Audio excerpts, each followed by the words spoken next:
어제 서울 일부 지역 주민에게 전송된 긴급 재난 문자입니다. 발신자는 기상청. 시간당 72mm의 강한 비가 왔으니 침수에 대비하라는 안내입니다.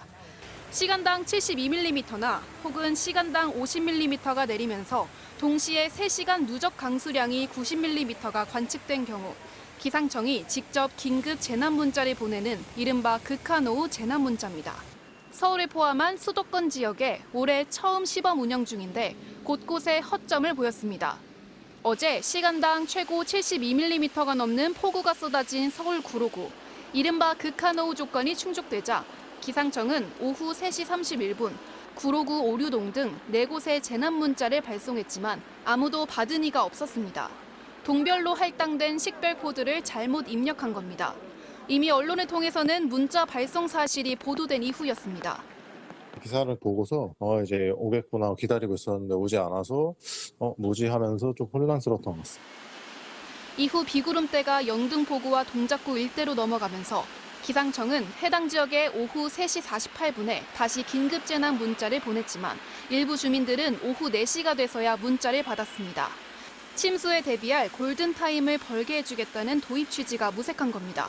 오발송 논란도 일었습니다. 상도동 주민에게 온 문자에 신대방 제1동 인근이라고 써 있어 혼선을 부추겼습니다. 북한 미사일 때문에 왔던 적이 있어가지고 일단은 또 그런 일인가 싶어서. 신대방 1동이 해당되는 지역인데 왜 여기까지 문자를 주지라는 생각은 했습니다.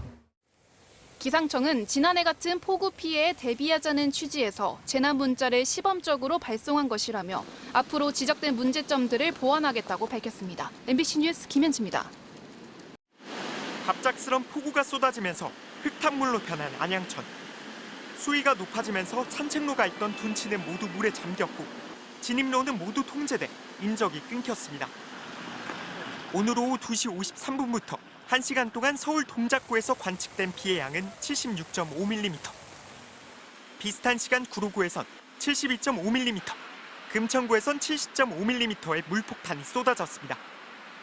이에 따라 기상청은 오후 4시 서울 동작구 신대방동 등 3개구 7개 동 주민들에게 극한호우 긴급 재난 문자를 발송했습니다.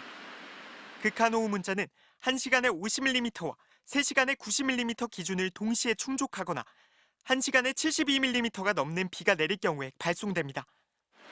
지난해 8월 서울 강남 등지에서 발생한 대규모 침수 피해의 재발을 막기 위해 기상청이 지난달 수도권에 시범 도입했는데 실제로 발송된 건 오늘이 처음입니다.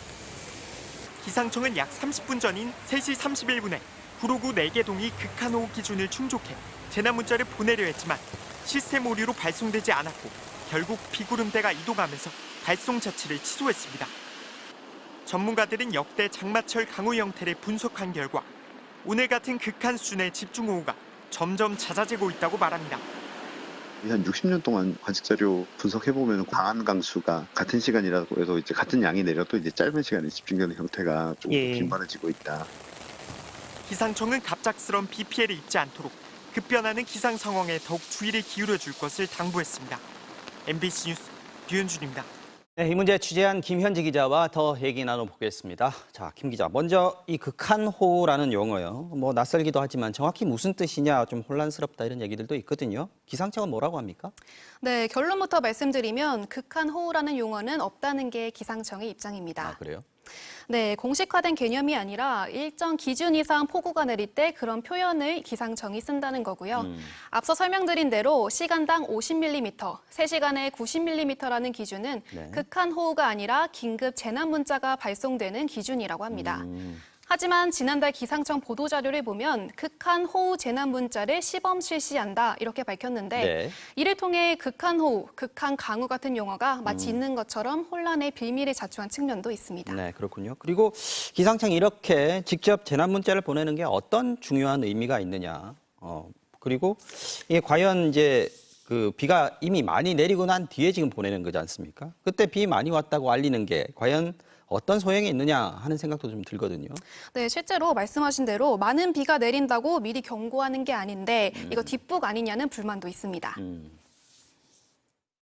극한호우라는 문자를 준다면 오고 나서 이후에 말하는 건데 이전에 와야 의미가 있을 텐데 오고 나서 극한이라고 알려준다면은 대비할 이유가 크게 없지 않을까요?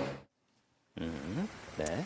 네, 하지만 기상청은 침수 등 후속 피해를 대비하도록 안내하라는 거라는 입장입니다. 네. 지난해 상도동에서 50대 여성이 반지하 방에서 침수로 숨졌는데 이런 문자가 있었더라면 참변을 막을 수 있었다는 얘기입니다. 그러니까 비가 내린 시점하고 재난이 발생하는 시점하고 그 사이에 차이가 있기 때문에 이른바 골든타임이라는 표현도 있는데 거기에 대비할 수 있다 이런 얘기군요. 하지만 이제 어제같이 오발송이나 뭐 발송이 지연되는 그런 일들은 좀 없어야 될 것 같습니다. 앞으로 아무래도 이런 긴급 재난 상황이 많이 발생할 거고 문자도 많이 가지 않겠습니까? 네, 이런 극한호우로 인한 긴급 재난 문자 발송 기준에 해당되는 폭우가 네. 2015년 17건, 2020년에는 117건, 지난해에는 108건 등 해마다 늘어나는 추세입니다. 네. 기상청은 이 제도를 내년부터 전국적으로 확대할 계획입니다. 네, 김현지 기자 여기까지 듣겠습니다. 잘 들었습니다.